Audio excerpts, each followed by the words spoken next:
हाँ, अब होई हमारी बर्बादी, तोहर याद तजिए ना दी। छीन के ले जइबू आजादी, गम के बोझा जइबू लादी। अब होई हमारी बर्बादी, तोहर याद तजिए ना दी। छीन के ले जइबू आजादी, गम के बोझा जइबू लादी। दूसरा बाग में जाके लागे जान, दूसरा बाग में जाके फूला जइबू का हो। कि शादी होते जान भूला जइबू का हो। कि शादी होते जान भूला जइबू का हो। अब होई हमारी बर्बादी, तोहर याद तजिए ना दी। छीन के ले जइबू आजादी, गम के बोझा जइबू लादी।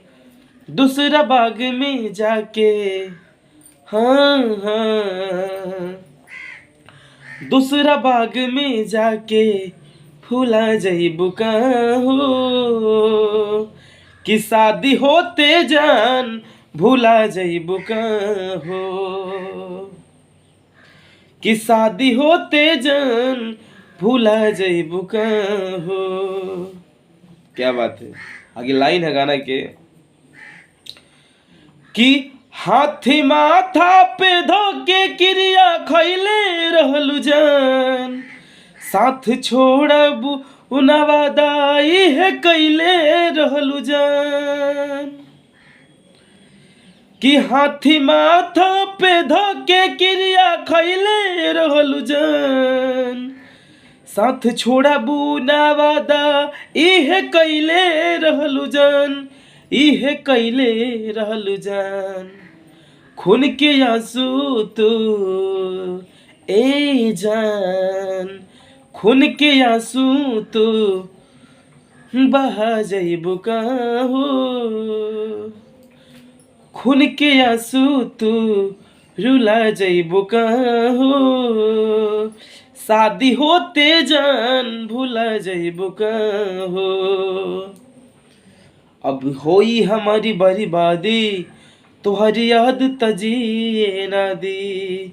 छीन के ले जइबू आजादी, गम के बोझा जइबू लादी। अब होई हमारी बर्बादी, गम के बोझा जइबू लादी। अब होई हमारी बर्बादी, तोहर याद तजिए ना दी। छीन के ले जइबू आजादी, गम के बोझा जइबू लादी। दूसरा बाग में जाके फूला जइबू का हो। शादी होते जान भूला जइबू का हो। शादी होते जान भूला जइबू का हो। बहुत फेवरेट गाना। अच्छा लागल होई तो लाइक जरूर करें। ऐसे तो फिर डाल के वीडियो तो थकिए गल बानी।